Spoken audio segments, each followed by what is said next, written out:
Gente, quantos aqui conhecem o Tiagão aqui já? Aí, ó. Amém? Nem todos conhecem, mas o Tiagão eu falo, né, que é um dos presentes que Deus nos deu nesse ano aí. E ele junto da sua família tão linda, cadê a Fran e os meninos lindos lá? Estão em algum lugar aí, elas estão lá. E eles chegaram aqui na igreja, eles são, na verdade, ele é primo do Maicon, né? E a gente já conhece as referências, que o Maicon é uma benção na nossa vida também. E o Tiagão e a família, eles chegaram aqui e têm caminhado com a gente. E um pouquinho do que a gente já ouviu ali no GC, dos testemunhos dele, daquilo que Deus tem operado na vida deles, nós temos certeza que ele é um homem de Deus, que ele tem buscado o Senhor e hoje ele vai compartilhar algo poderoso no nosso coração. E eu queria que nós, juntos, orássemos pelo Tiago, depois ele vai se apresentar com mais detalhes, né, Tiagão? Mas eu queria que agora nós pudéssemos estender a nossa mão e estivesse orando pela vida dele, abençoando a vida dele, e que ele fosse um instrumento poderoso do Senhor para ministrar os nossos corações, amém? Deus, em nome de Jesus, Senhor, nós queremos orar agora pela vida do teu filho, Senhor. Nós queremos, Senhor, que o Senhor já tem ministrado a vida dele, já tem compartilhado, Senhor, ó Pai, o teu coração ao coração dele, Deus, e nós oramos para que hoje ele possa ser um instrumento do Senhor, ele possa ser realmente, Senhor, ó Pai, um canal livre de todo impedimento, Senhor, ó Pai, de toda a barreira humana, mas que ele seja tomado, Deus, pelo mover do teu Espírito Santo, Deus, e que cada palavra que ele falar, que tudo aquilo que ele compartilhar, Deus, Pai, que possa encher os nossos corações, possa realmente cair como sementes em terra boas, e que nós possamos ver o Senhor gerando vida, gerando frutos, gerando abundância, Senhor, ó Pai, sobre as nossas vidas. Nós oramos, Senhor, ó Pai, abençoando a vida do seu servo, e declarando que nós cremos naquilo que o Senhor, ó Pai, realmente o separou para ser, para fazer, e nessa noite ele será um instrumento poderoso nas tuas mãos, e nós te agradecemos em nome de Jesus, Senhor. Amém.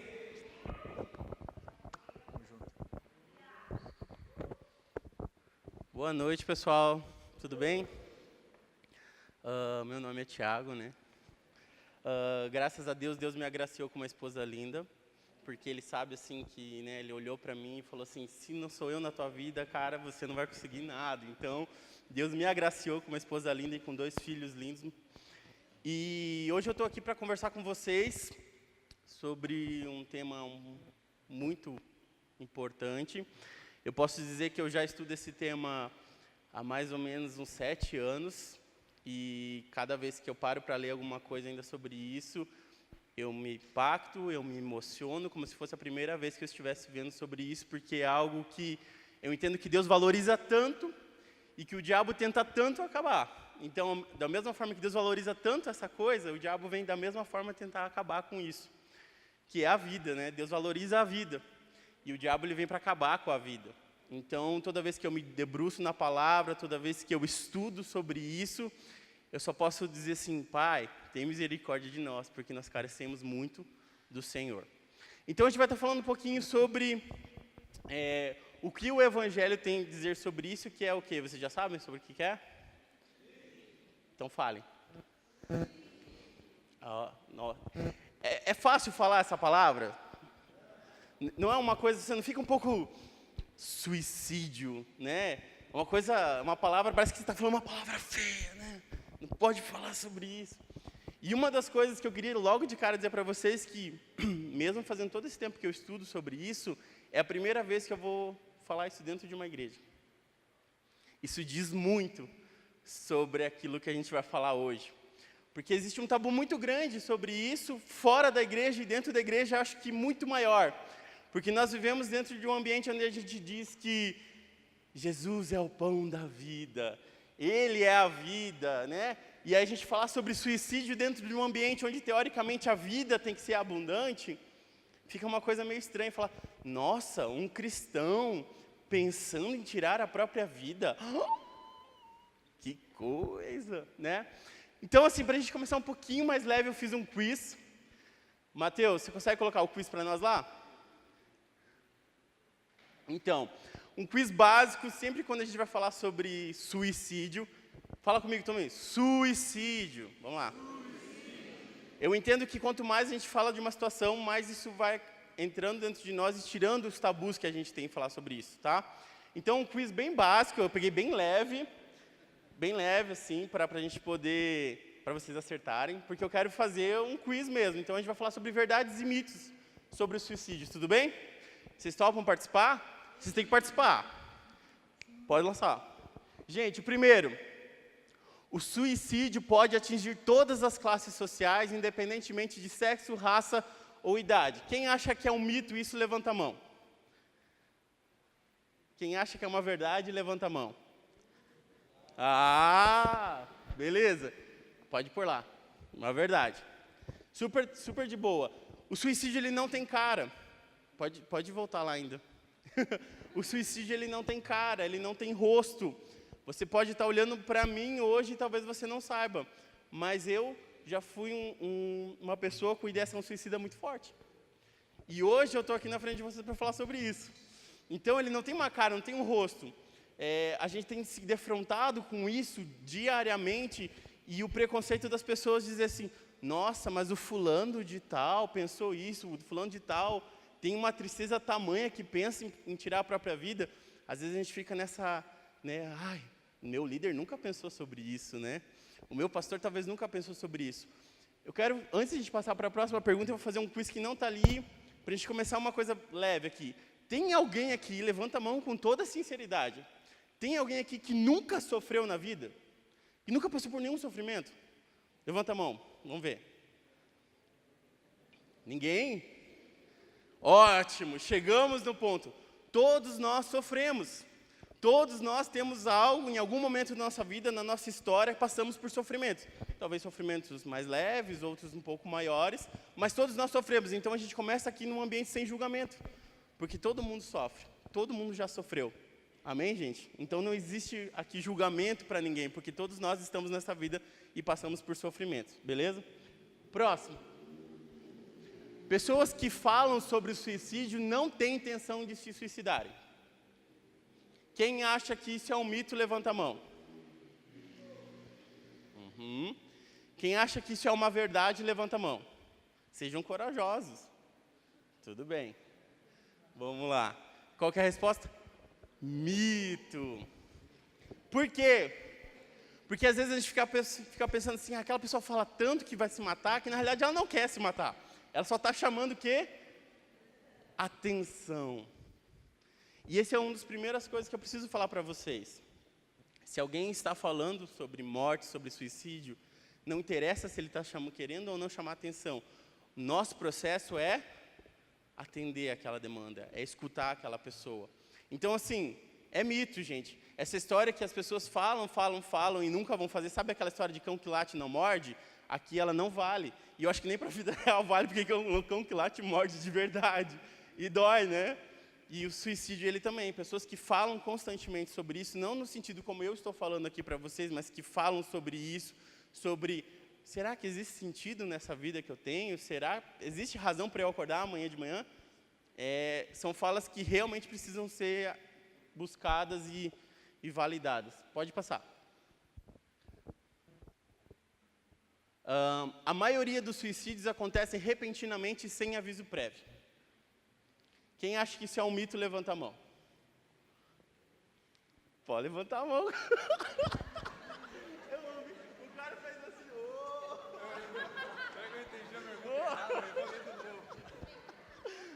Quem acha? Pode levantar a mão, gente, aqui não, sem julgamento, lembrem disso. E quem acha que isso é um mito? É uma verdade, desculpa. Pode passar lá para nós. Pode colocar a resposta. Mateus, pode pôr. Ah, Cleber! Isso é um mito. Gente, isso é um mito tão grande. E às vezes, como um bom cristão, olhando para dentro da igreja, vejo que Satanás parece que cega a cabecinha das pessoas, para que quando as pessoas acham assim, não, isso daí não vai acontecer, não acontece, acontece de repente, eu não tive nada a ver com isso, ou eu não podia ter feito nada, e a gente se acomoda nesse assim, nossa, como isso aconteceu? E é muito forte. Todo o potencial suicida, ele fala, de alguma forma ele vai falar. Fiquem atentos a falas como assim, ai, não estou bem essa semana. É tão comum isso, mas é uma fala. Depois a pessoa passa aquela outra semana e ela fala assim, nossa, eu acordo de manhã e não sei, não tenho vontade de levantar da cama, às vezes, aí você fala, ai, que preguiçoso, né? Esse cara que não quer levantar, aí, ó, já não quer nem trabalhar, já não quer ir para a escola. Pai e mãe tem uma tendência muito forte de falar assim, ó, levanta daí que você está enrolando porque você não quer ir para a escola, né? Geralmente tem muito disso, assim.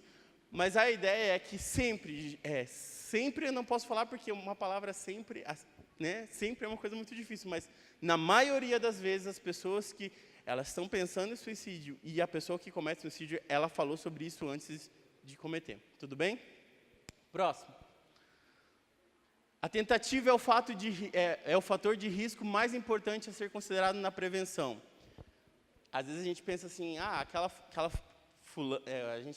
existe um estigma também dentro disso sobre as mulheres, tá, meninas? Infelizmente ainda existe isso também nessa área, dizendo, ela lá tomou remédio, mas na realidade ela ficou tomando um monte de remédio porque ela precisava chamar a atenção dos pais ou do namorado que ia deixar dela. Existe muito disso dentro da conversa. A gente que escuta as pessoas dentro da clínica, a gente escuta muito isso, tipo, minha cunhada tomou não sei quantas coisas de paracetamol para poder pro meu irmão não sair de casa. Existe um discurso muito forte sobre isso. Então, a tentativa é um fator de risco mais importante a ser considerado para prevenir quando a pessoa cometeu uma tentativa. Lembra, uma tentativa é porque ela não finalizou, né? Foi uma tentativa. Então, é o principal? O que vocês acham? Quem acha que é um mito? Levanta a mão. Está todo mundo com medo agora de levantar a mão. Beleza, e quem acha que isso é uma verdade? Perfeito. Pode pôr. É uma verdade. Não vai dar briga de casamento aqui, por favor. Isso é uma verdade, gente. Às vezes a gente olha assim para as pessoas que falam assim, eu lembro uma vez que eu vi um rapaz dizendo assim, eu já comprei a corda para me enforcar. E ele falava isso de uma forma que a gente achava, não é nada, não é nada, não é nada. E era dentro da universidade, um colega universitário dentro da academia, dentro da faculdade de psicologia, e ele falava isso e ninguém dava bola, no sentido, achando que ele estava falando, porque ele era muito, muito engraçado. E, infelizmente, na metade do ano, ele cometeu suicídio, e ele finalizou, e ele se enforcou. Então, quando a gente pensa assim, tipo, essa fala dessa tentativa é deslocada, não, gente. A gente precisa sempre levar a sério. Próximo, acho que é o último. Somente pessoas com distúrbios mentais podem cometer suicídio. Ixi. Uma verdade, isso? Levanta a mão. Pode levantar. Tá. Quem acha que é um mito? Pode pôr. É um mito. Só pessoas que têm depressão profunda cometem suicídio.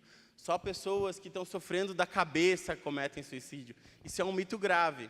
Às vezes as pessoas acham que, não, fulano de tal, que teoricamente não tem nada, vai ser isento disso. O fato é que nós constantemente somos bombardeados a desistirmos da nossa vida. Vocês sabiam disso? Vamos falar muito sobre isso nessa noite. E aí, eu queria trazer para... Acho que não tem mais nada, né? Tem mais um? Então pode passar. Ao perceber sinais... tá, beleza. Ao perceber sinais que a pessoa está pensando em suicídio, o tema deve ser abordado abertamente? Se a pessoa está comentando sobre isso, você acha que a gente tem que falar sobre isso com ela? O que vocês acham? Verdade? Ou vocês acham que a gente não deve falar porque isso pode incentivar ela? Quem acha isso? Levanta a mão. Beleza, pode pôr. Gente, é uma verdade. O quanto mais nós falarmos sobre isso, mais isso se torna... Tira isso de um estigma da vida da pessoa. Estigma, tudo bem? Estigma não? Estigma não? Mas tira aquilo daquela pessoa como se fosse um rótulo dela, tipo uma coisa que ela está se vendo como, eu não tenho mais chance de viver, eu não preciso mais viver. Quanto mais você fala sobre isso, mais essa pessoa vai tirando isso da cabeça, no sentido de que você vai poder conversar com ela sobre aquele assunto e aquilo vai dessensibilizando ela em relação àquilo. Porque você acha que é muito fácil cometer suicídio, ou você acha que a pessoa que vai cometer um suicídio e ela está bem? Ela tá bem assim? Não, ela está sofrendo muito. Então, quando ela conversa com alguém sobre aquilo, ela está expondo os sentimentos dela e é o primeiro passo para a gente começar a pensar num retorno disso daí. Tudo bem? A gente tem as perguntas agora, né? Vamos por lá? Gente, nós recebemos muitas perguntas.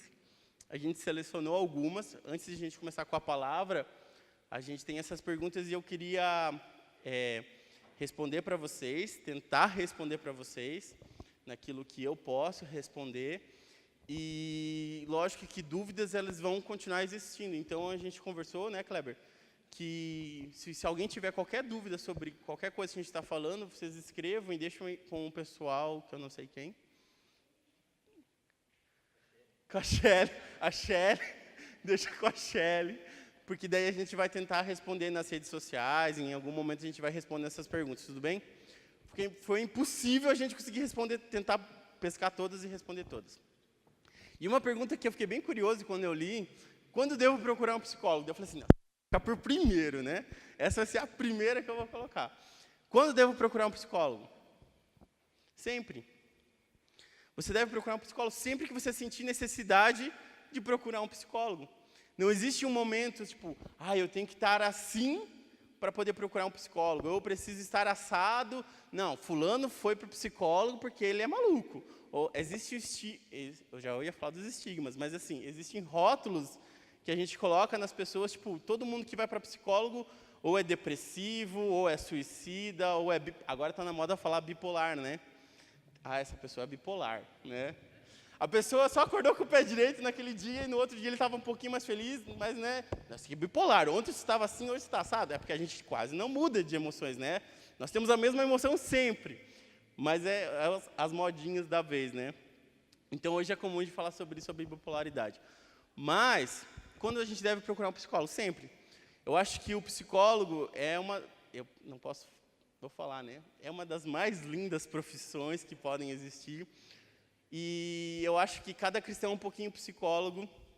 E eu acho que isso é muito válido. Eu, como cristão, valido isso, porque eu acho que, como corpo de Cristo, a gente que tem cada vez mais ouvir as pessoas.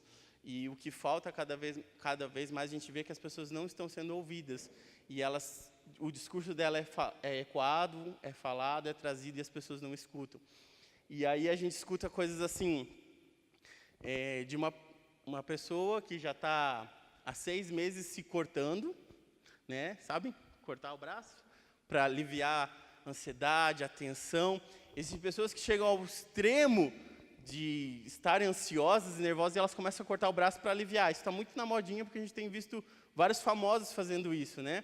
E há um discurso muito sério por trás disso, da relevância, da importância disso ser colocado em público, porque é uma verdade, acontece, mas a importância de não ser banalizado como muitas vezes é banalizado.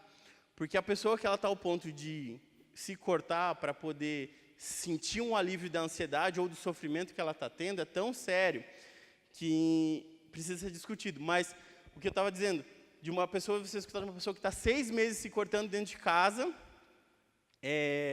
e o pai levar ela para o médico, achando que, na realidade, ela está com uma menstruação. Menstruação, tudo bem, posso falar sobre isso aqui, né? Todo mundo sabe o que é isso, né?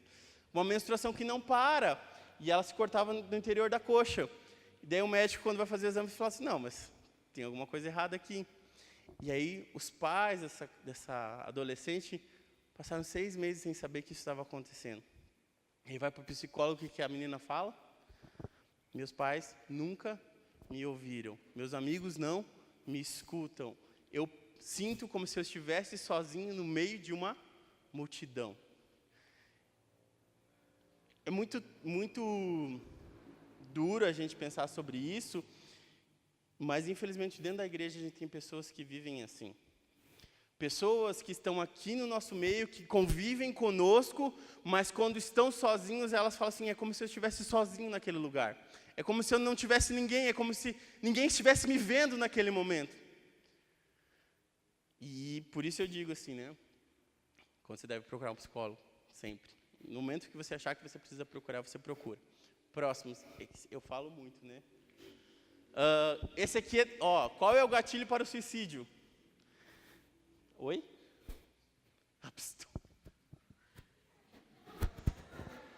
Vamos lá. Mas é isso.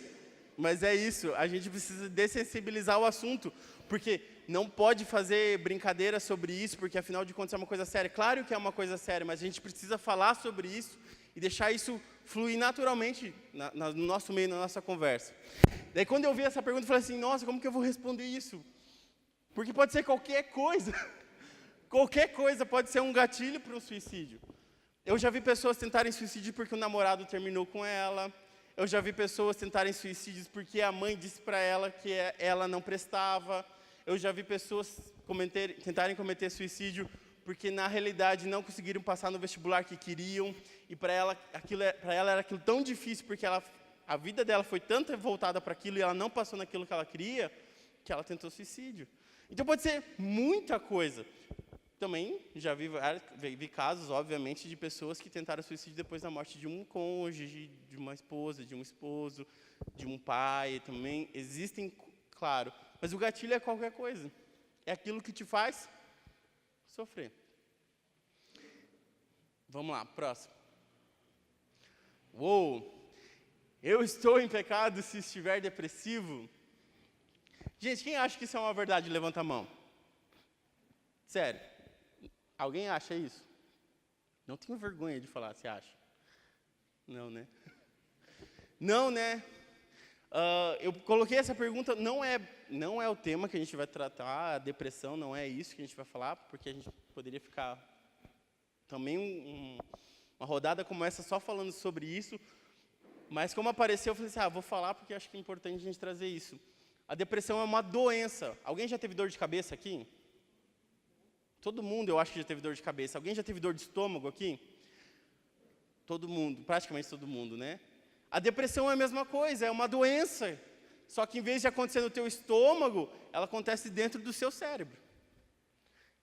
Você sabia disso? É uma doença que acontece dentro do seu cérebro. Existem fatores biológicos para que isso aconteça. A pessoa não está ali, tipo, ela está tristinha. Não, ela está sofrendo um processo biológico, fisiológico, que leva ela a ter sentimentos de sofrimento, de angústia, que leva ela a ter sentimentos de autorrejeição. Tudo isso, nosso cérebro é uma maquininha de química, né, gente? Ele é um disparador de química.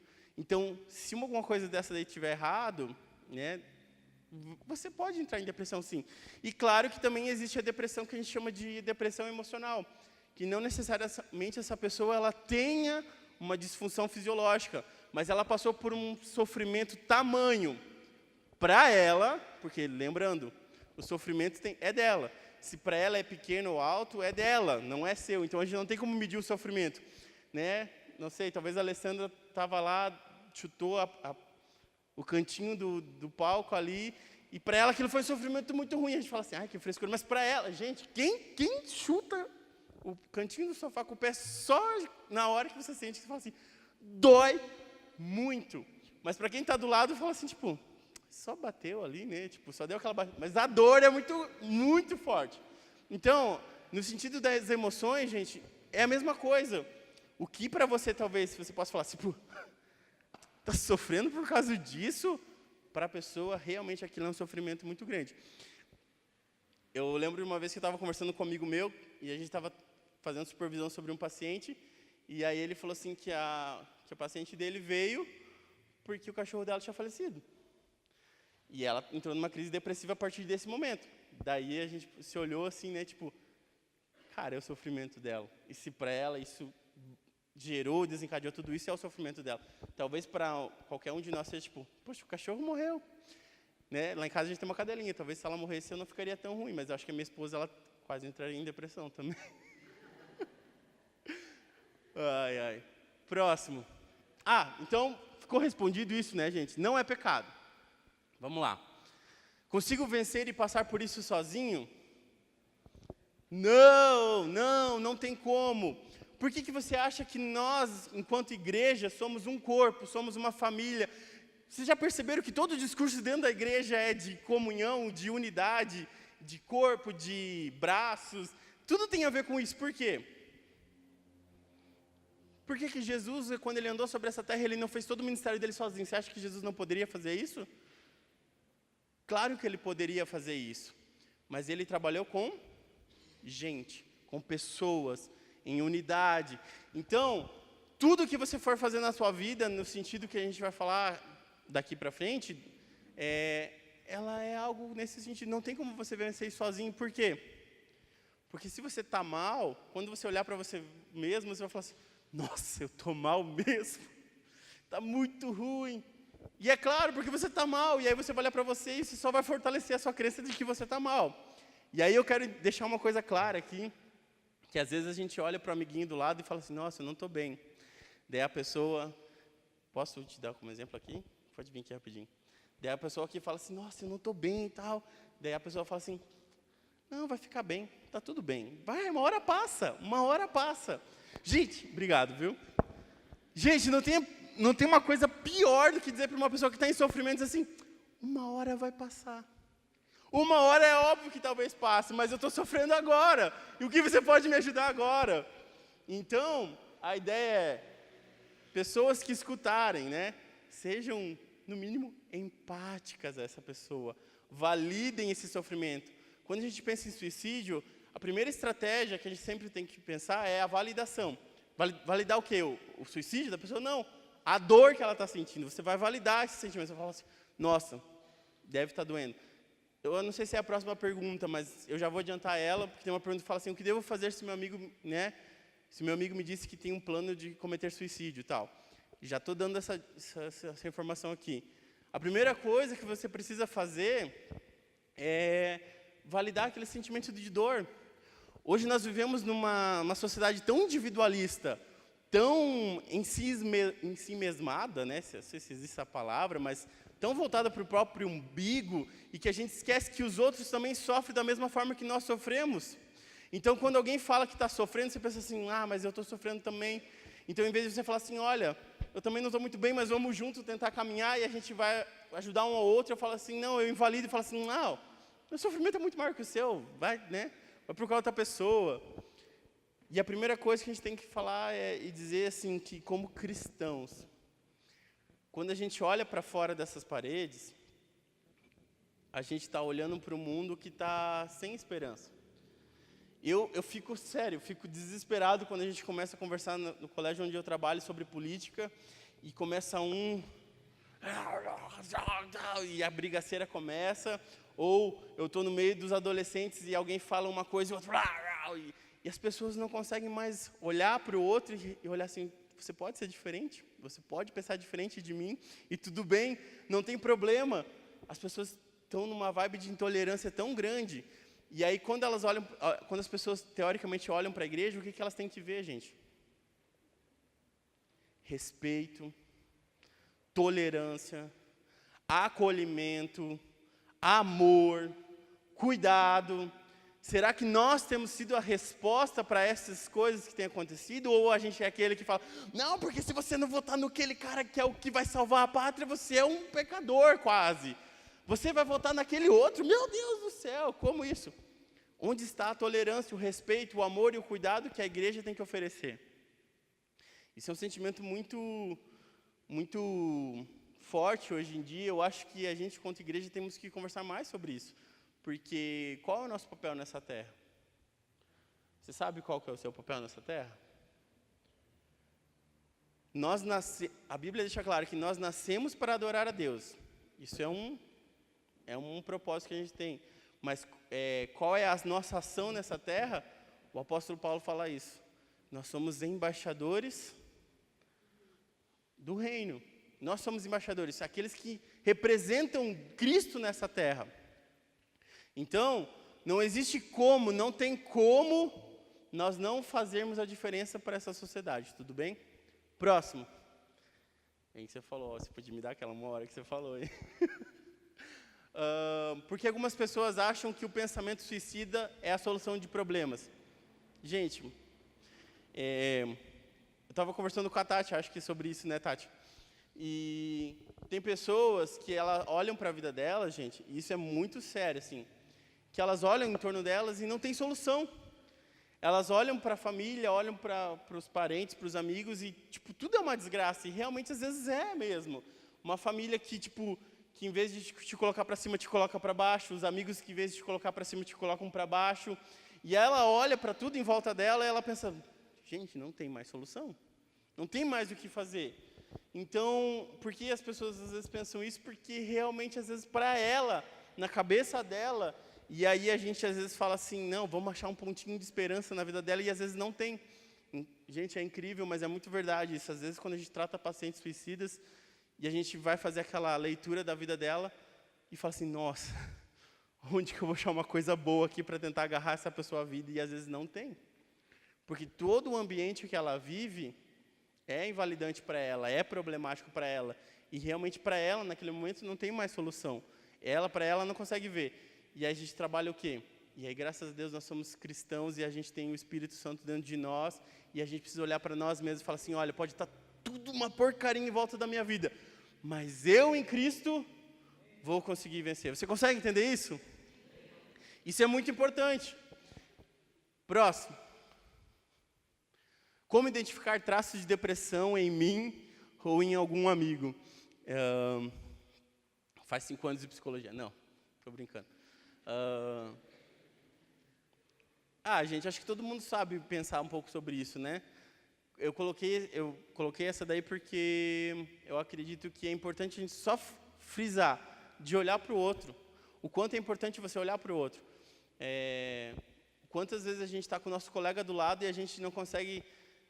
Sério, vou fazer pegar um exemplo aqui. Quem conversou com alguém essa semana sobre os seus problemas? Pode levantar a mão. Beleza. Algumas pessoas. Quem não teve nenhum problema essa semana? Que a semana foi perfeita. Opa. Oi? Gente, todos nós passamos por problema. E a gente às vezes fica tão embarreirado que a gente não consegue olhar para a pessoa que está do nosso lado e conversar e compartilhar com ela sobre as nossas necessidades, sobre os nossos sentimentos, sobre aquilo que a gente está sentindo, a dor, o sofrimento, seja lá o que for. Por quê? Por que o mundo prega para você? Se você se expõe, você é um fraco. Se você se expõe para o outro, você está sendo fraco. E o que a Bíblia fala sobre a gente expor as nossas aflições um ao outro? Tiago. Alguém falou. Serão curados. O sistema dessa terra faz com que tudo que você faça contrário ao que a palavra de Deus diz.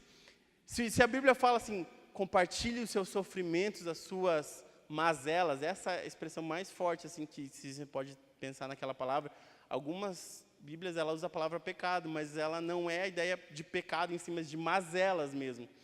Para os outros, para que a gente possa ser sarados. E aí entra o psicólogo nessa história.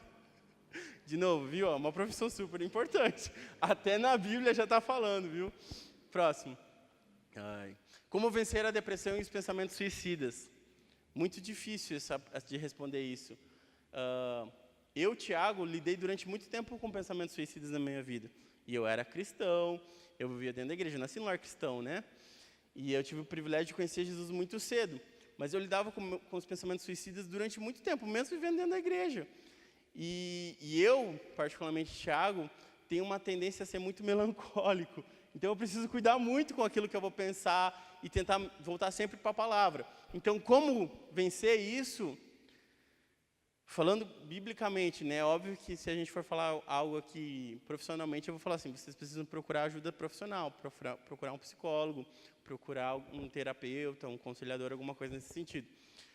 Mas, biblicamente falando, é só através da palavra, da intimidade, comunhão, e é algo que você vai lidar talvez durante muito tempo com a sua vida. E talvez você vai passar anos, e você vai passar por um baque de novo, e esses pensamentos vão vir de volta, e você se fortalece de novo em Deus, porque cada um vai ter sua experiência diferente, tudo bem?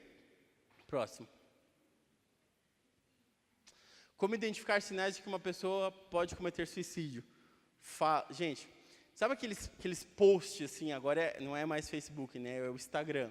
Sabe aqueles posts que as pessoas colocam, assim, tipo, Nossa, lá vai fulana que está querendo chamar atenção. Esses posts são o primeiro sinal que você deve ficar alerta. Por quê? Por quê? Pode falar, Marcos.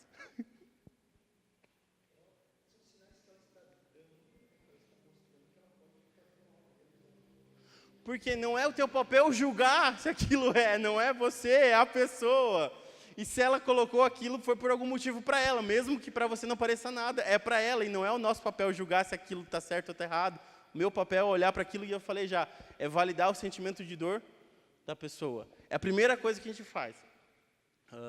E, obviamente, a gente tem que cuidar, assim, tem uma coisa muito, muito séria, que as pessoas, elas brincam. Dentro de uma... não tem aquela fala, Freud explica, vocês já ouviram essa frase? Que é o cara que dizem que explica tudo, mas ele não explica nada, gente. Mas ele tem uma coisa que ele fala assim, que as pessoas falam muita coisa de verdade em forma de brincadeira. Às vezes as pessoas falam assim, ai, podia acabar minha vida hoje, né? E todo mundo entende aquilo como uma brincadeira. Ou pode dizer assim, tipo, daqui a pouco eu vou chutar o pau da barraca mesmo, que eu não aguento mais. São brincadeiras que a pessoa vai fazendo, mas que na realidade ela está falando exatamente aquilo que ela quer fazer. E nós, como cristãos, a gente tem que fazer o quê? Ouvir, cuidar, validar, amar. Esse é o nosso papel fundamental enquanto corpo de Cristo nesse sentido. Próximo. E há casos que são inesperáveis. Existem casos assim que a pessoa, tipo, nossa, do nada se matou. É muito difícil, gente. É muito, muito, muito difícil. Mas podem, como eu falei, a palavra sempre é muito complicada. A gente ser extremista aqui, mas pode sim, pode acontecer casos. Mas a gente não pode trabalhar com isso. Nesse sentido de achar que, tipo, sempre é inesperado. Não, porque a maioria das vezes a pessoa ela vai deixando rastros daquilo. Pode passar. Quais sinais me alertam para o suicídio iminente? Fala desconexa, sentimentos de tristeza sendo aparentes corriqueiramente, deixar de fazer atividades que eram tão prazerosas para aquela pessoa e ela parou de fazer de repente. Os meninos, né, gostam muito de jogar futebol, aqui da igreja, que eu percebo, pelo menos alguns, né? Mas os que gostam, de repente o cara parou de ir nas quintas. É nas quintas? É na quinta, né? É que eu não gosto de futebol, então eu não consigo. Mas parou de ir na quinta-feira, do nada, né? Ou frequentava tal ambiente, tal lugar, e do nada começou a parar de fazer coisas que teoricamente eram prazerosas para ela. Isso é um grande sinal de alerta, que a gente precisa, tipo, vamos observar essa pessoa. Próximo. Esse aqui, ó, do meu amigo me contou que tem um plano de suicídio, devo achar que é bobeira ou devo dar atenção? Já falei sobre isso, né? Pode passar. Quais conselhos deveriam dar a um amigo que está pensando em suicídio? Foi o que eu falei. A primeira coisa que a gente tem que fazer é validar o sentimento de dor daquela pessoa, né? Nunca você olhar para a pessoa e bater nas costas se está tudo bem ou vai ficar tudo bem. Nunca façam isso, por favor. Porque não está bem para a pessoa, ela não está bem, ela não está passando bem, ela está sofrendo de verdade, independente do que você acha do sofrimento dela. Para ela está sofrendo. E a gente precisa validar esse sofrimento. Pode passar. Finish. Beleza. Gente, então, assim, a gente tinha mais perguntas ainda, né, Kleber? A gente já gastou 40 minutos do tempo só nisso. Então, se alguém tiver alguma pergunta, escrevam aí e depois a gente pode conversar mais sobre isso, tudo bem? E agora, acho que talvez a coisa mais importante que a gente vai falar hoje, porque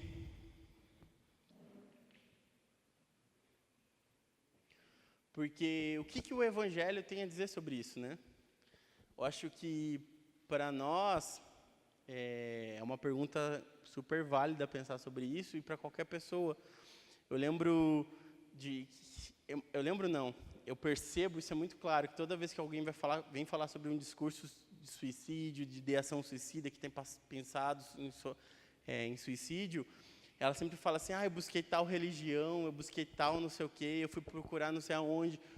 Geralmente a pessoa que não tem um convívio, uma experiência religiosa, familiar, ou ela é isolada, quando ela começa a passar por esse momento, geralmente ela começa a buscar filosofias de vida, alguma coisa assim. Então, é de extrema importância a gente saber o que a Bíblia tem a falar sobre isso, sobre o que o Evangelho que eu e você acreditamos, tem a dizer sobre isso. Tudo bem? E a primeira coisa que eu queria que a gente abrisse a Bíblia lá em João 10:10.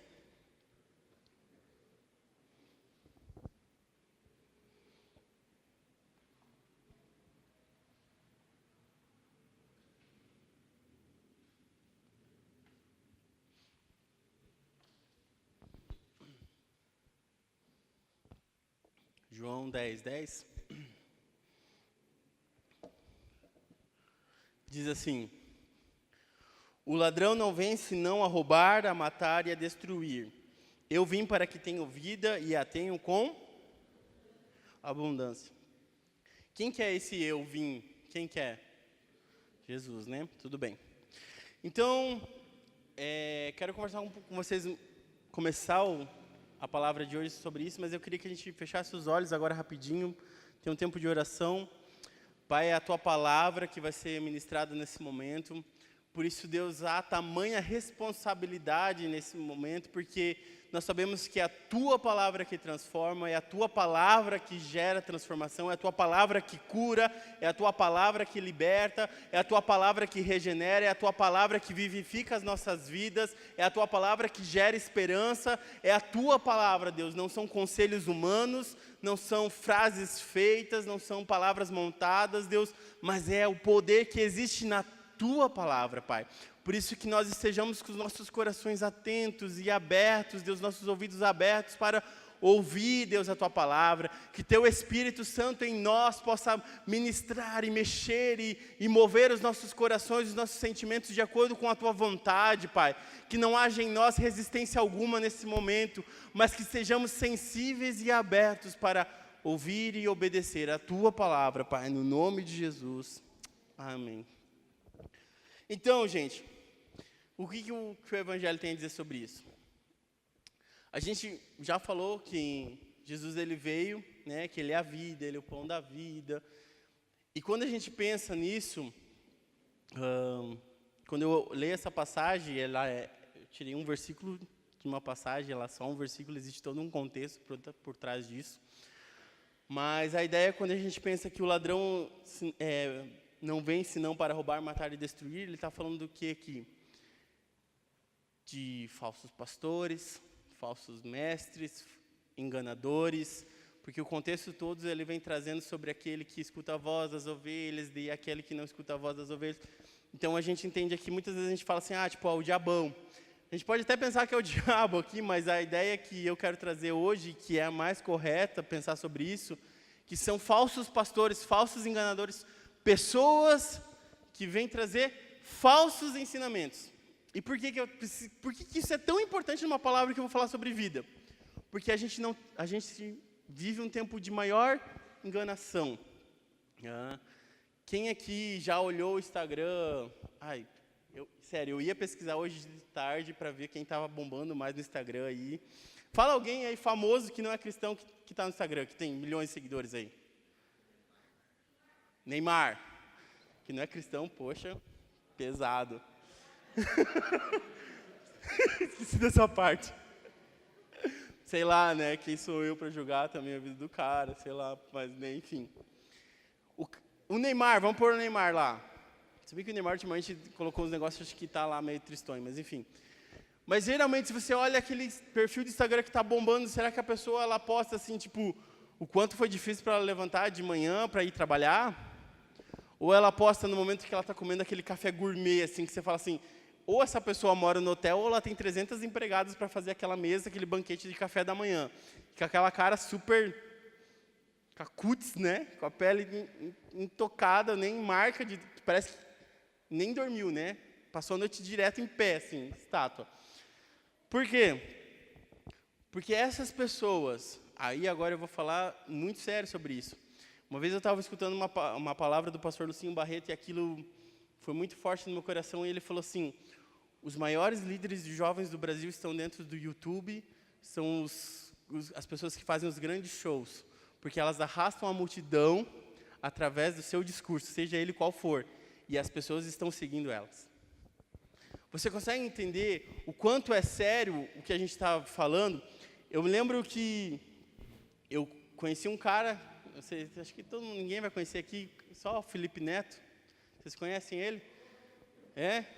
Então, eu conheci o cara, eu vi uma vez um vídeo dele, há muitos anos atrás, e ele dizia um monte de bobagem. E todo mundo criticava ele, porque o cara era um boçal nas coisas que ele falava, e ele dizia coisas que a gente falava assim, nossa, deita e dorme e fica quieto. Mas hoje, é o cara que arrasta multidões de crianças e pré-adolescentes num discurso que ele tem. São praticamente 20 milhões de pessoas que escutam ele mensalmente. Vocês conseguem entender a realidade que nós vivemos hoje, dos líderes que estão fazendo a cabeça das pessoas com vidas que, olha, a mansão fulana de tal, agora está na moda nomear a casa, né? Mansão de não sei o quê, mansão de não sei o quê. De vidas que, no fundo, elas são utópicas. E aí, quando Jesus ele vem falar assim, que o ladrão não veio só, né, senão para matar, roubar e destruir, eu estou dizendo para vocês que hoje, a mídia, o sistema midiático dessa terra, tem pregado para nós uma vida de ilusão. Que quando faz com que nós olhamos para as nossas próprias vidas e falamos assim, tipo, tá, mas e a minha vida aqui, né? Tipo, eu não consigo postar todo dia uma foto num restaurante diferente. Eu não posto, a minha vida não é todo dia estar num não sei o que de fotos, ou numa viagem para a Europa. Mal e mal, eu acho que nem para o Paraguai, nem para o Paraguai eu fui. Então, né, acho que foi difícil o negócio rolar assim, né? Eu fui para Foz do Iguaçu e postei esses dias atrás. Mas não é o que a gente vive, porque por que eu postei? Eu praticamente nunca posto nada no meu Instagram. Fui forçado, praticamente obrigado pela minha esposa a fazer o Instagram. Mas eu me rendi ao evento do Instagram quando eu estava viajando, fazendo uma coisa diferente em postar para as pessoas, porque eu precisava mostrar para as pessoas o que eu estava fazendo. E existe uma corrente disso que está fazendo com que milhões e milhões de jovens olhem para a vida de outras pessoas, vivendo uma vida que não é real, que é uma fachada, que não existe, que nunca vai existir, que se você olhar para você e comparar com a sua própria vida, você vai falar assim, nossa, a minha vida é uma droga. A banalização da vida normal é incrível, porque você precisa o quê? Status. De que as pessoas olhem para você e falem assim, nossa, esse cara tem não sei quantos seguidores, olha a vida dele, olha a forma com que ele vive. E aí a gente volta a dizer assim, tipo, e pensa que o que o Evangelho tem a dizer sobre isso? Quem acha que Jesus ele promete uma vida plena e perfeita? Levanta a mão, quero ver. Ninguém acha isso, gente? Hã? Plena, sim. E perfeita, não. Isso? Esse cara é crente, né? Meu Deus do céu, olha só. Os olhos dele é assim, né? Uma das primeiras coisas que eu perguntei para vocês hoje é que se alguém nunca tinha sofrido, né? Todos nós passamos por sofrimento, todos nós passamos por isso. E eu vou falar que a vida que Jesus propõe não é uma vida plenamente perfeita. Porque uma vida plenamente perfeita nessa terra, ela não existe. Eu ia falar uma coisa agora, mas... Gente, só quem sentiu... Vou falar isso. Tá gravando isso? Não. Vai ter corte, tá, tudo bem. Quem nunca estava num lugar importante, num evento importante, e deu uma dor de barriga incrível e não tinha um banheiro para perto para ir? Quem nunca passou por isso? Você nunca passou por isso? Não, em algum lugar importante, ter uma dor de barriga e não ter o que fazer. Você chegou naquele momento, era um momento muito importante para você e acontece qualquer coisa. Eu lembro que quando a gente vai se formar, né, a gente pensa assim, nossa, o dia da formatura, né, o pessoal que está estudando, chegar no terceiro ano, acabar logo o ensino médio, quem está fazendo faculdade, acabar a faculdade, e daí chega no dia da formatura, o cara tem dor de barriga, dor de cabeça, vômito, pega uma virose naquela semana. Nos momentos talvez importantes da nossa vida, a gente está sujeito a passar por isso. E aí, o que eu quero dizer sobre isso? Que Jesus ele vem para trazer para você desafios. Alguém já ouviu a palavra, acho que aqui a gente não fala sobre isso, né, Kleber? De negue-se a si mesmo, tome a sua cruz e siga-me. A gente não fala sobre isso aqui, né? Não fala, né? Alguém, né? Jesus ele vem para nós, para trazer para nós uma realidade de vida que é totalmente diferente da realidade de vida que a gente acha que a gente tem que ter para nós mesmos. Que é uma realidade de vida de morte, de cruz e de arrependimento. Essa é a vida que Cristo vem propor para nós. Uma vida que só vai fazer sentido se você morrer para você mesmo, se você se arrepender dos seus pecados e se você renunciar o seu próprio eu. Faz sentido eu falar sobre o que o Evangelho tem a dizer sobre isso, falar sobre vida quando Jesus vem pregar morte, arrependimento e renúncia? Não sei para vocês, para mim faz todo sentido. Porque eu só consegui entender a vida em mim quando eu comecei a morrer para mim mesmo. Porque eu só comecei a entender a vida em mim quando eu comecei a pedir perdão e a me arrepender realmente dos meus pecados. Porque eu só comecei a entender a vida em mim quando eu comecei a renunciar às coisas que teoricamente eram o meu prazer. Não faz sentido, não faz lógica. Jesus ele fala, aquele que quiser achar a sua vida, o que tem que acontecer? Perdê-la. Faz sentido isso? É um paradoxo incrível. Mas para termos vida em Jesus, precisamos morrer. Vocês entendem isso? É muito importante que a gente entenda isso. Porque quando a gente olha para os ladrões que Jesus está trazendo aqui, quando a gente olha para a sociedade como um todo e prega, e há uma pregação, e essa pregação tem estado dentro das igrejas, dizendo que se você vir para Jesus, a sua vida vai ser perfeita, você não vai sofrer, vai ser tudo maravilhoso, você vai receber aumento, você vai passar na melhor universidade que você quiser. É uma vida que não é a vida que o Evangelho tem a dizer. Qual é a vida que o Evangelho tem a dizer? A palavra vida em João 10:10 é a palavra zoe. Sabe o que significa zoe? Significa a vida completa. Completa. O dicionário Strong de teologia grego, do léxico grego, diz que zoe, a tradução também para essa palavra pode ser completude. Completude. Ou seja, a vida que Jesus tem para mim e para você, ela é abundante em completude. Ou seja, você não vai ficar isento a nada. Aquilo que Jesus propõe para mim e para você não é tirar você dos seus sofrimentos e dizer assim, olha, vou te colocar aqui nesse pedestalzinho e todo mundo vai te ver porque você vai ser tão linda, vai ser tão perfeitinha que todo mundo que olhar para você vai falar assim, nossa, olha só a Santa Rona, a pessoa que faz tudo perfeito, que não tem problemas. É isso que Jesus está propondo para mim e para você? Mas o que o ladrão está propondo para mim e para você é você subir num pedestal e dizer assim, olha como a minha vida é perfeita, eu não tenho problemas, tudo é muito bonito, tudo é muito lindo, eu moro numa mansão de 70 quartos, eu tomo um café da manhã que daria para sustentar, 3 famílias durante um mês, eu como num restaurante onde eu pago 3, 4, 5, 7 mil reais e não tem problema nenhum, porque essa é a vida que é pregada pelas pessoas que estão arrastando multidões. Pessoas que dão like, que curtem essa vida e dizem assim, olha, um dia eu quero chegar lá. E eu vou dizer para você que você pode tentar o máximo que você quiser, você nunca vai chegar lá. Eu lembro que eu conversei com alguém há umas 3 semanas atrás e quando essa pessoa me disse isso, eu falei assim, não, isso não é verdade. Isso não é verdade. E ela falou assim, é verdade e acontece aqui na nossa cidade. E ela disse que essas pessoas blogueirinhas, geralmente que a gente chama, né? Elas alugam Airbnbs, sabe o que é Airbnbs?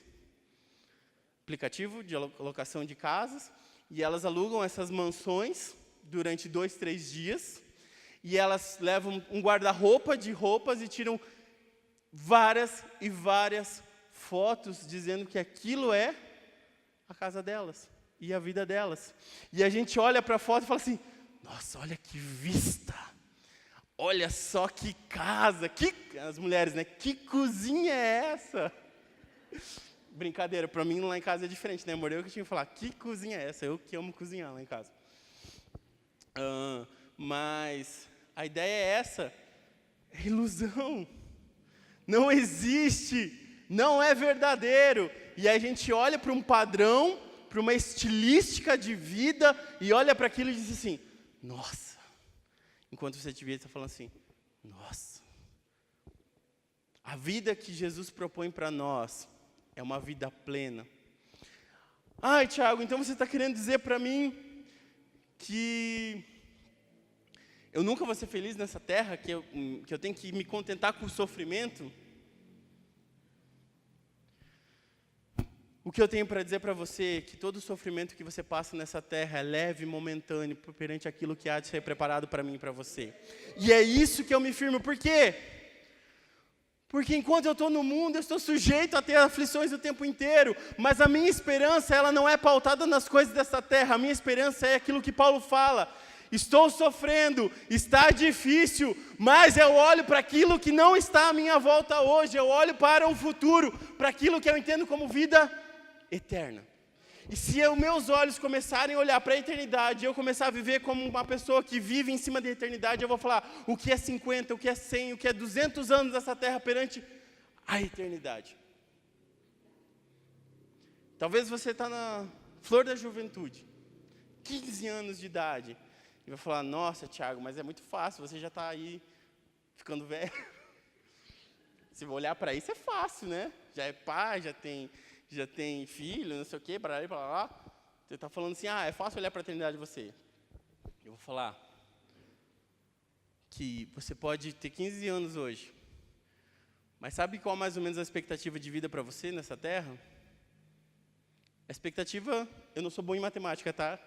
Mas a expectativa brasileira de vida é de aproximadamente 75 anos de idade. Se você tem 15, no máximo, mas no máximo você vai viver mais uns 60 anos aí, tipo, digamos assim, tipo, bem. Depois disso, cara, Moisés fala assim, é só fadiga e cansaço, né? Mas é 60 anos. Sabe o que é 60 anos? O que é 60 anos, gente? São 6 décadas. Mas 60 anos, vamos pensar. Vamos comparar aqui. O que é 60 anos perto de 1000 anos? É muito ou pouco? É pouco, né? E se a gente comparar 60 anos a 10 mil anos? É muito ou pouco? Se a gente comparar 60 anos com 100 mil anos? É muito ou pouco? Se a gente comparar 60 anos a 1 milhão de anos? É muito ou pouco? Se a gente comparar 60 anos a 1 bilhão, né? Português correto, por favor. Cadê o professor? 1 bilhão de anos. Eu cheguei em 1 bilhão, mas eu podia falar trilhão, quinquilhão, porque a eternidade não tem fim. Então a tua vida nessa terra, meu amigo, ela não é nada. Ela não é nem o cisco do cisco do cisco do cisco que sai de uma mariposa, sei lá, qualquer coisa minúscula, de uma formiga. Não é nada. Quando a gente para e olha, entende que a vida que Jesus propõe é uma vida de eternidade, quando você olha para o sofrimento terreno, para as dificuldades que possam existir nessa terra, não é nada. Tá bom, Tiago, agora você disse assim, tá bom, vou olhar para a eternidade, mas eu tenho que aguentar essa sofrência toda? Eu sei que 60 anos não é nada, mas, poxa, é 60 anos. Porque 60 anos para mim e para você é muito ou pouco? É muito. Gente, eu vivi metade disso, tem que ser muito, pelo amor de Deus. Você começou a dar um desespero aqui já. E aí a gente entra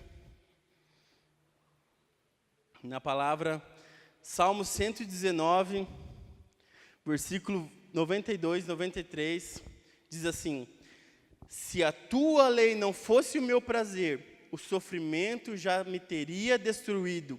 Jamais me esquecerei dos teus preceitos, pois é por meio deles que preservas a minha vida.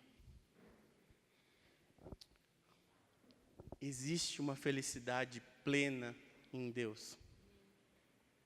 Existe uma felicidade que só pode ser experimentada por aqueles que são denominados como filhos de Deus.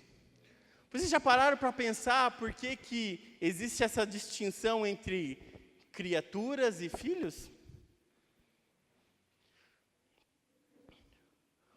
Qual é a expressão máxima do amor de Deus por nós? Quem sabe? João 3,16.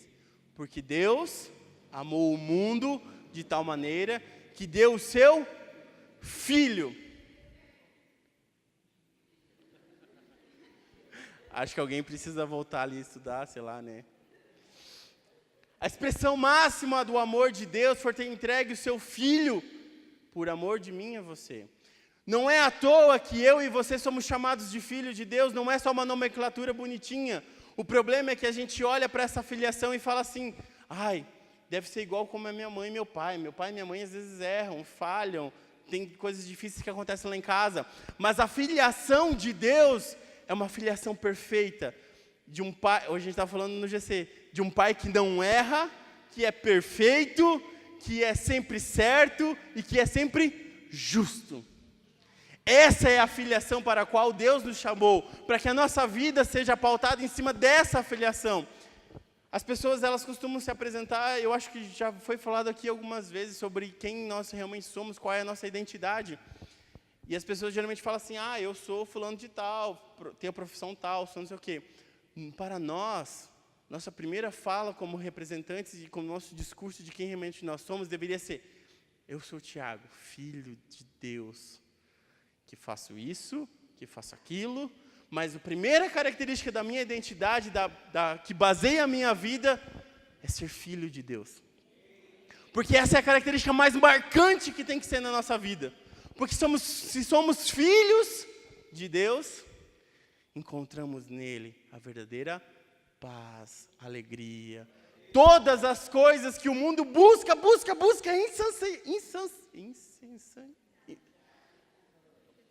Não, você falou muito rápido, nem eu consegui. Insensavelmente pode ser, ou incessantemente, né? Busca essa alegria, esse prazer, essa felicidade, e nunca vai estar por satisfeito. Você já conheceu o cara mais rico do mundo? Você já parou para pensar que o cara mais rico do mundo, ele poderia parar de fazer aquilo que ele está fazendo hoje, e doar tudo que ele tem, e ainda ele ficaria, tipo, metade daquilo que ele tem, ou 99% daquilo que ele tem, e ele ficaria super bem numa vida dele, porque ele já está bem velhinho, que ele poderia viver com bem pouquinho. Por que ele não para e faz isso e doa para as pessoas que estão morrendo na África, de fome, porque não tem o que comer? Porque nunca é o bastante. Porque a felicidade que eles buscam em coisas, em situações, nunca vai ser o bastante. Para nós, em Cristo, o que nós temos hoje sempre vai ser o bastante. Porque Deus, Ele te dá aquilo que você precisa, não aquilo que você quer. O que o Evangelho tem a dizer sobre a vida?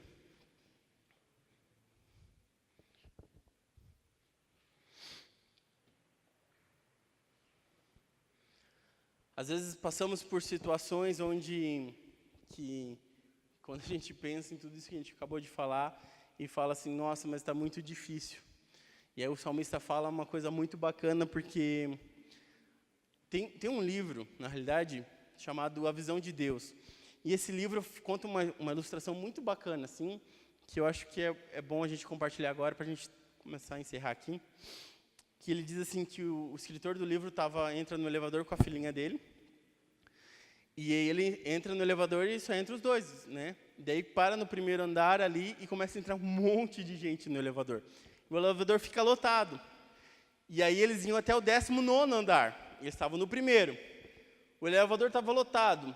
E ele começa a subir. E que ele está ali de boa, está todo mundo ali em volta, mas que ele olha para a filha dele, e a filha dele está assim, tipo, desesperada com aquela situação. Porque existe um monte de gente gigante em cima dela, e ela tá cheirando o chulé de todo mundo, né? E daí ela olha pro pai, tipo assim, pai, né?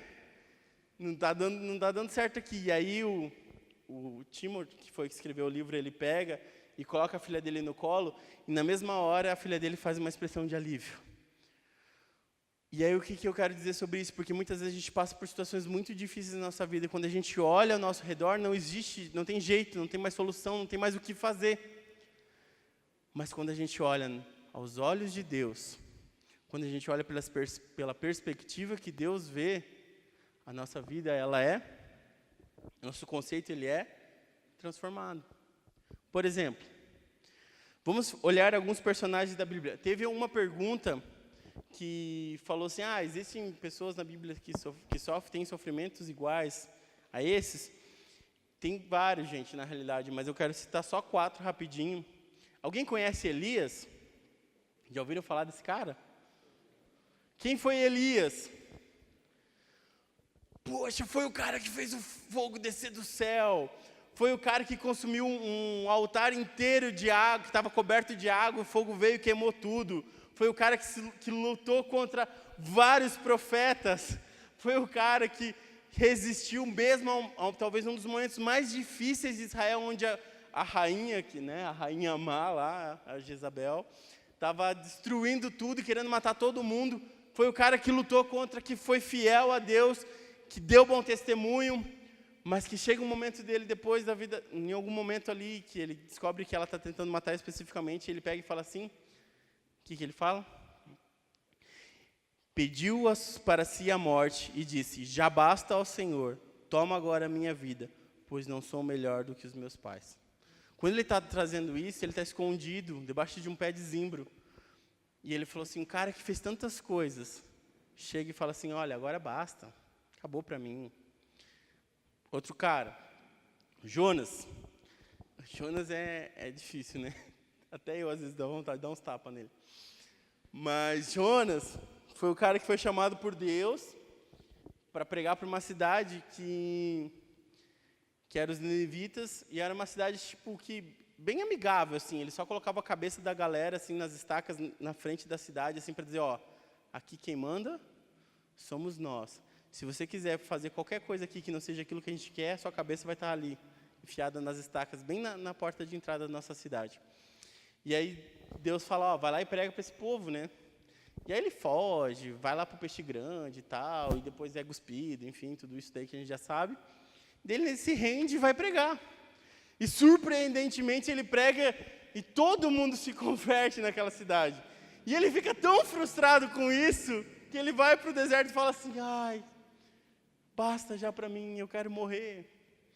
Não é para nós olhar para isso e falar assim, tipo, nossa, por que você está querendo morrer se aconteceu a melhor coisa que poderia acontecer, né? Deus pediu para você pregar e você pregou e foi tudo super bem. Mas para ele, o sofrimento de ver que aquele povo que matou tanta gente, tantos israelitas, agora iam ter o mesmo direito, porque eles conheciam a palavra agora, a pregação, que não era o evangelho, mas a pregação daquilo que Cristo tinha para trazer, através daquilo que ia vir, posteriormente, que ele não aceita aquilo. E aí a gente tem Jó. Gente, Jó, sério, Jó é Jó, né? Quem conhece a vida de Jó aí sabe muito bem que foi um cara que sofreu muito. Sofreu tanto que chegou um ponto que a esposa dele olhou para ele e falou assim, cara, se liga, rejeita o teu Deus e se mata, porque para você já não tem mais jeito. Ele perdeu tudo o que ele tinha. Tudo que ele tinha. E aí não foi à toa que ele pega e diz assim, por que não morri no dia que nasci? Por que em vez de respirar, eu não expirei no dia do meu nascimento? Ele chegou ao tamanho de sofrimento, naquele momento, que ele falou assim, olha, basta. Jeremias foi o cara que passou a vida inteira denunciando o pecado, pregando a salvação. E aí tudo que ele prega, diz que vai acontecer, acontece. A desgraça toda acontece. Tudo de errado que tinha acontecido realmente acontece, e ele tentou fazer tudo para aquilo não acontecer, se deu mal tantas e outras vezes. E ele chega o dia em Jeremias 20, 14, ele diz assim, que maldito o dia em que nasci, Não seja bendito o dia em que minha mãe me deu a luz. Forte, né? Quem são esses caras? Quem são eles? É o ladrão da cruz. Eram os fariseus lá da época de Jesus. Não. Foram grandes homens de Deus. Foram grandes homens que fizeram grandes coisas para Deus.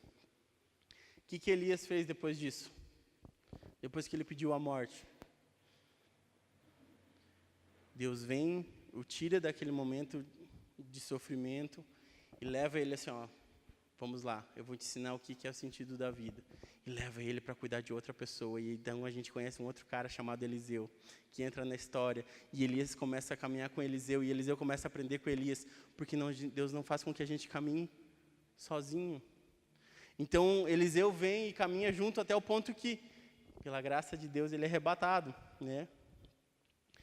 Jó, gente, passou por tantos sofrimentos, e esse discurso dele aqui é lá no início dos primeiros capítulos, tá? Ele já começa o discurso bem cedo, bem bom, assim.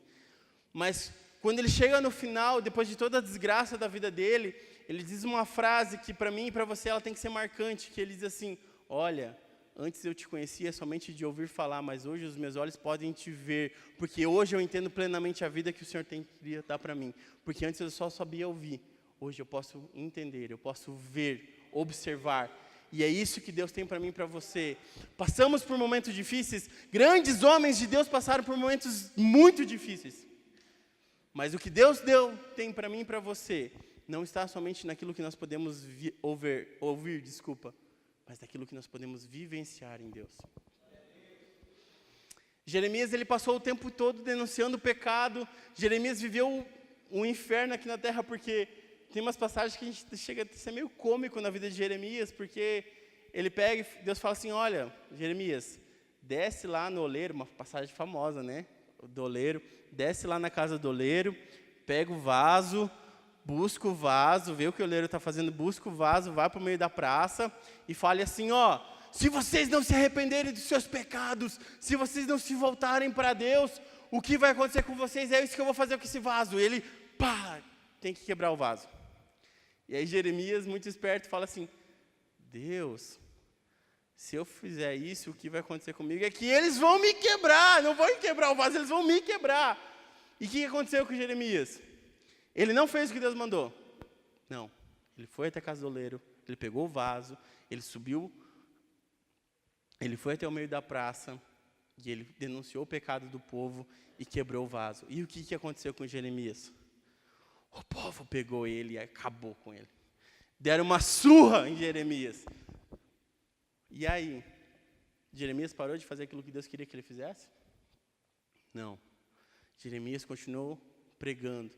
Porque independente daquilo que eu e você possamos viver, a vida que nós temos nele ainda é muito melhor do que a vida que nós poderíamos ter fora dele. Você consegue entender? Se você não consegue entender isso, que existe plenitude de vida em Deus, meu amigo, eu vou falar para você, você está perdido, você está fora. Se você acha que aquilo que você pode viver aqui fora, com dinheiro, com recursos, com casa, com carro, é melhor daquilo que você pode viver em Deus, você está fora. É um absurdo olhar para Jeremias e falar assim: como que esse cara conseguiu fazer isso? Como ele continuava fazendo e sendo arrebentado dia após dia? Porque ele entendia quem ele servia e a plenitude da vida que ele tinha em Deus, e não esperava, não importava para ele o que estava acontecendo ao redor, porque o que Deus tinha para ele era muito mais importante, a plenitude de vida que ele tinha em Deus era muito mais importante. E aí Jó, talvez num dos discursos mais, na minha opinião, mais bonitos da Bíblia, está lá, eu queria que todo mundo abrisse, está lá em Jó 14. Lembre-se, Jó perdeu tudo, perdeu esposa, filhos, bens.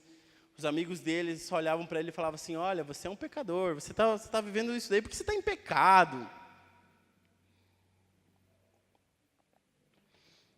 Ele diz, talvez uma das coisas mais poéticas que eu particularmente vejo na Bíblia, diz assim: porque há esperança para a árvore, que se for cortada, ainda torne a brotar, e que não há de cessar os seus renovos, ainda que envelheça a sua raiz na terra, e morra o seu tronco no pó, contudo, ao cheiro das águas brotará, e lançará ramos, e uma nova planta viverá.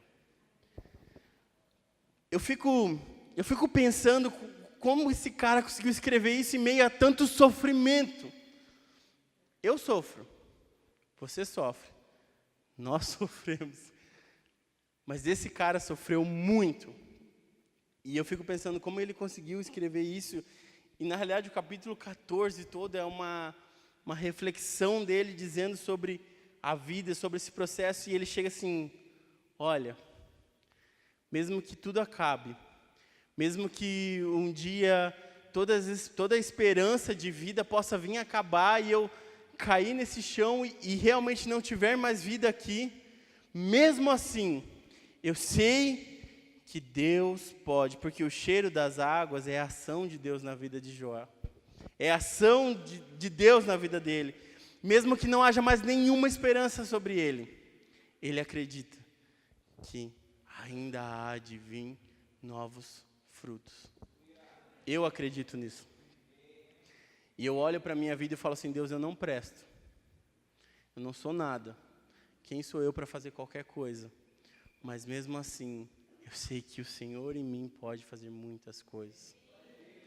Eu queria que você ficasse de pé.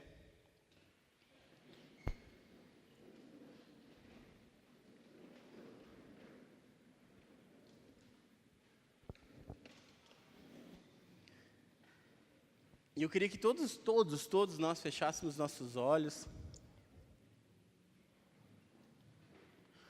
Porque, como a gente conversou no início, todos nós passamos por sofrimento, todos nós temos as nossas dores, todos nós vivenciamos momentos difíceis em nossas vidas, talvez momentos não tão bons, mas vivemos também momentos de extrema tristeza, de extremo sofrimento.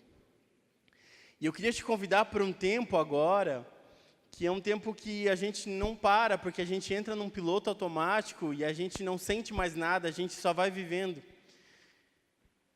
E eu queria que você parasse esse tempo para refletir sobre a sua própria vida e pensar sobre você, pensar sobre os teus sentimentos, sobre aquilo que você tem vivido. A vida que Deus propõe, a vida que o Evangelho propõe para mim e para você, ela é uma vida assim de plenitude, de completude. Ela é uma vida que vai te trazer alegria, que vai te trazer paz e que vai te trazer aquilo que te é necessário, mas é uma vida que ela te preenche.